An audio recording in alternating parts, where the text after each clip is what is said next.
이야기로 이어가겠습니다. 충북 지역의 교권 침해가 최근 5년 사이에 수백 건에 달하고 있습니다. 생각보다 굉장히 심각합니다. 자세히 이 내용 알아보겠습니다. 우선은 교권 침해라 하면 일선 선생님들이 학생이나 학부모나 맞습니다. 동료 교사나 교원들이나 에게로 받은 어떤 침해를 얘기하는 것이 교권 침해, 그쵸. 이렇게 이해하면 되는 거고요. 맞습니다. 교육부에서 조사한 결과가 있다고 하는데 먼저 어떤 내용인지 소개해 주십시오. 그 한국 교원단체 총연합회, 우리가 줄여서 교총이라고 하잖아요. 예. 거기서 발표한 그 자료가 있는데요. 예. 2018년도 교권 회복 및 교직 상담 활동 실적 보고서에 따르면요. 예.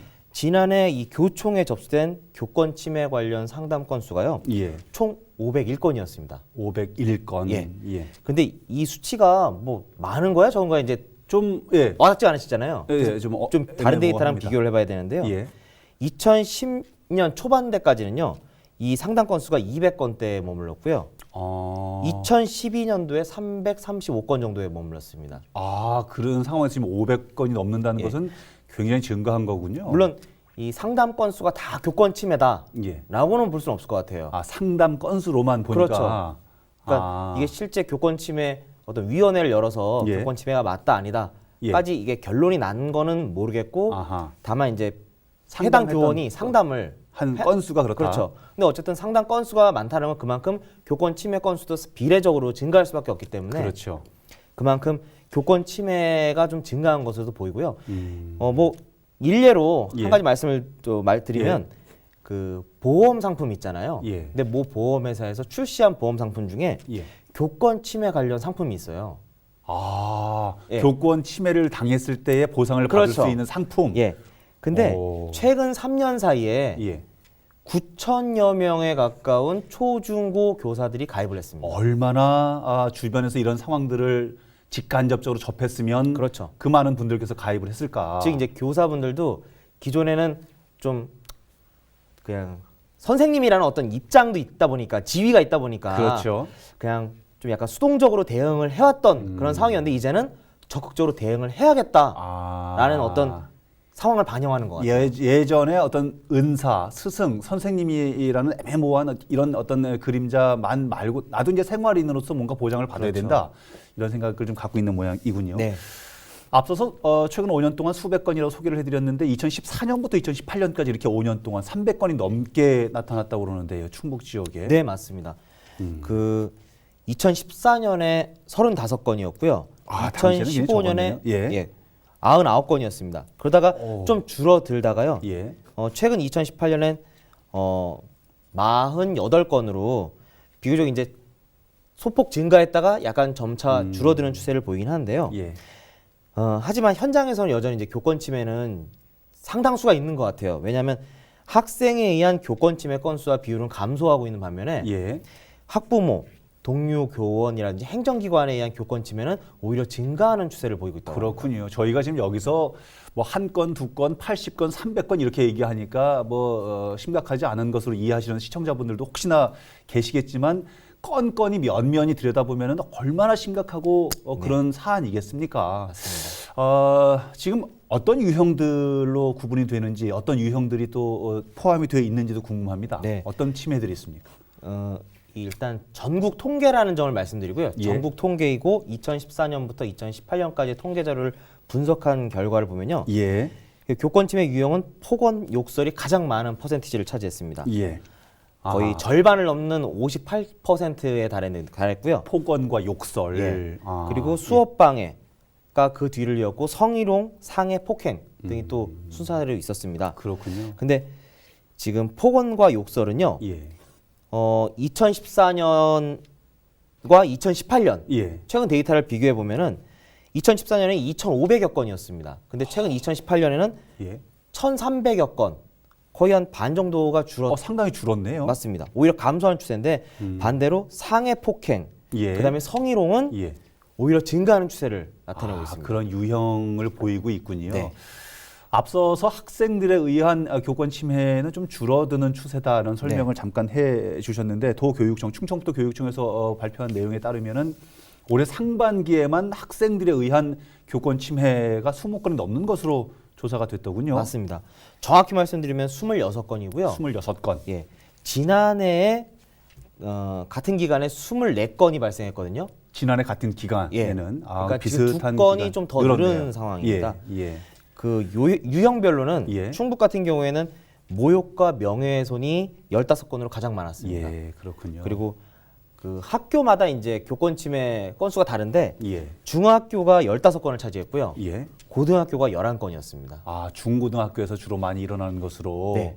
보면 되겠군요.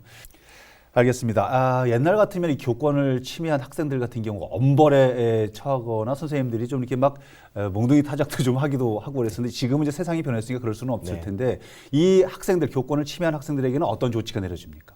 교원지휘법에 따르면 이런 교권 침해 행위에 대해서는 학생들에게 어떤 조치를 취하라는 그 규정이 있습니다. 규정이 있군요. 예. 그런데 그 대부분 가장 많은 조치는 예. 교내 봉사 또는 사회 봉사가 가장 많았습니다. 교내 사회 봉사로 이런 교권 침해 학생들의 저기가 개선이 될까? 거의 좀 걱정이 절반 되는데. 이상이 이걸로 나왔고요. 그렇군요. 지금 말씀하신 것처럼 그런 우려도 있습니다. 과연 이게 실효성 있는 있을까? 어떤 제재이냐. 그렇죠. 또 하나는 그다음 많이 한 게 출석 정지가 제일 많았고요. 출석 정지라고 하면 학교를 나오지 못하게 소위 하는 우리가 말하는 이제 정학에 해당하는 정학. 거겠죠. 아하, 그렇군요. 근데 이제 또 문제가 되는 게요. 예. 이런 교권 침해 행위가 있었습니다. 물론 미약한 것 같아요. 예. 미조치, 아무런 조치도 취하지 않은 것도 있었고 반성문만 제출해라라는 것이 다 합쳐서 한 12.8% 정도 됐다고 합니다. 그런 정도가 예. 여전히 학교라는 울타리 안에서의 특수성이 가만히 된 것 같은 네. 생각이 그러니까 드는군요. 어떻게 보면 이 미조치 부분, 여기에 요 포션에 해당하는 그 사건 같은 경우에는 어떻게 보면 피해 교사 입장에서는 뭔가 어떤 아무런 해결도 받지 못한 상태에서 그렇죠, 그냥 그렇죠. 흐지부지 했다라는 걸 또 볼 수 있기 때문에 예. 여기에 대해서는 좀 어떤 교권 보호에 관한 실효성이 좀 떨어지지 않느냐라는 지적도 있을 것 같습니다. 사실은 지금 말씀해 주셨던 바로 그 포인트거든요. 네. 학생들은 그런 조치를 취한다고 하지만은 교원 입장에서 보면 다시 교단에 서지 못하는 트라우마 같은 것이 생길 수도 있어서 네.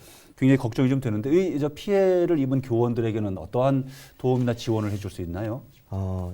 제일 많은 게요 전보입니다. 결국 이동 장소를 그렇죠.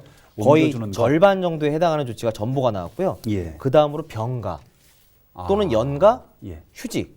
그러니까 어떤 옮겨주거나 쉬게 하거나 하네요. 그렇죠. 약간 소극적이고 수동적인 조치들이 대부분입니다. 그래서 아까 전에 그 제가 서두에 말씀드린 것처럼 예. 교원들이 지금 이런 관련 보험들을 뭐 드는 수가 급증하고 있다라는 예. 게 이게 거기에 대한 적극적인 내가 쉬는 것만으로 이거 어떤 트라우마가 해결되지 않을 것 같긴 피해가 한데. 해결되지 않으니까 예. 그런 보험도 드는 게 아닌가. 뭔가 교육청이나 교육부에서 적극적인 대응책을 마련해 줘야 되지 않을까 싶고요. 아하. 예. 그 올해 교원지휘법에서 새로운 법 규정이 하나 신설된 게 있습니다. 어떤 건가요? 그걸 좀 하나 말씀드리겠는데요. 예.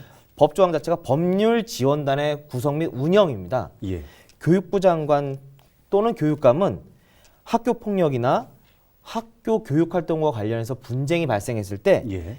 이로 인한 해당 교원에게 법률 상담을 제공하기 위한 법률 자문단을 반드시 구성 운영하여야 한다.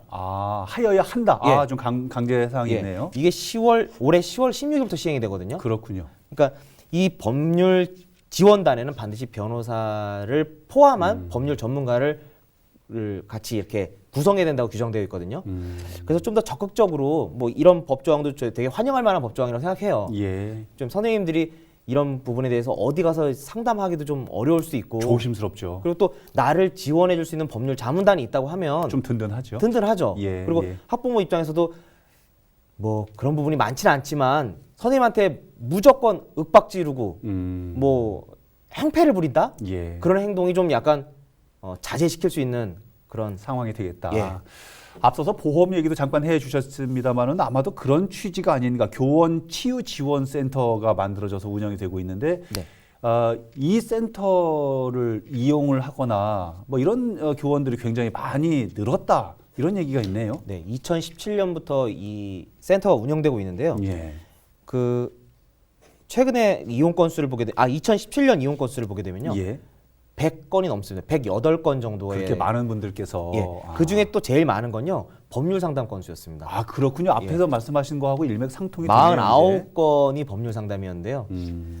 좀 심리 상담도 많이 요구를 하셨지만 예. 대부분 학부모들이 요즘 이제 문제 삼는 것이 어떤 법률적으로 이거 나 신고하겠다, 고소하겠다, 그렇죠, 고발하겠다고 하니까 이게 단순히 마음의 어떤 심리적인 위안을 주는 상담만으로 해결이 안 되는 거죠. 근본적으로 이게 필요한 거죠. 선생님 입장에서 이거 내가 법적으로 잘못한 게 맞습니까? 교육 현장에서 내가 아이한테 어떤 학대를 한 게 맞습니까? 나는 아이한테 지도를 해준 건데 예. 거기에 대해서 법적인 조언을 받고 잠을 봐서 어떤 이게 문제가 된다 안 된다라는 거를 정확하게 답변을 받는 것이 훨씬 더 문제 해결에 어떤 근본적인 해결책을 찾아가는 게 아닐까 생각합니다. 알겠습니다. 여쭤볼 게 더 있는데 시간 관계상 이거 하나만 좀 더 여쭤보고 마무리하겠습니다. 2017년에 비해서 18년에는 더 많이 늘어났다고 하니까 여러 가지 지금 학교 안에서의 교권 침해 사례가 많다 이렇게 이해가 되는데요. 네. 도교육청에서는 이런 사안들을 어떻게 바라보고 또 어떤 대안들을 가지고 있는지 궁금합니다. 그 변호사 전문 상담사로 구성된 교권보호지원센터를 지속적으로 현재 운영하고 있고요. 예. 그 마음쉼 명상이라고 하는 그 힐링 프로그램을 또 운영하고 있다고 합니다. 그리고 이런 교원분들이 어떤 신체적으로 정신적으로 어떤 피해를 입었을 때 치료를 받으셔야 되잖아요. 예. 근데 이 지역에 있는 병원과 협력 체계를 운영해서 협력 병원을 운영하고 또 이 심리 상담을 직접 찾아가시는 게 아니라 상담사가 직접 선생님을 찾아가는 예. 맞춤형 심리 상담 프로그램도 지금 운영 중이라고 하는데요. 그렇군요. 적극적으로 좀 대처를 해야 될 것 같고 예. 도교육청에서는 그 지난해 전체 그 교원들을 대상으로 한 교원 배상 그 책임보험도 가입을 했다고 하는데요. 예. 물론 다 환영할 만한 대책입니다. 하지만 이제 한편으로는 안타까운 게 학교에 너무 법적인 잣대가 점점 들어가는 것은 아닌지. 그래서 이 교권 침해에 대해서 이제 법적으로 끝까지 갈 때까지 가자라는 상황은 좀 한편으로 좀 우려스러운 면도 있습니다. 그렇군요. 잘 알겠습니다. 네. 여러 번 말씀드리지만 아이들도 선생님들도 모두가 행복한 학교이기를 바랍니다. 오늘 도움 말씀의 박재성 변호사였습니다. 말씀 고맙습니다. 감사합니다.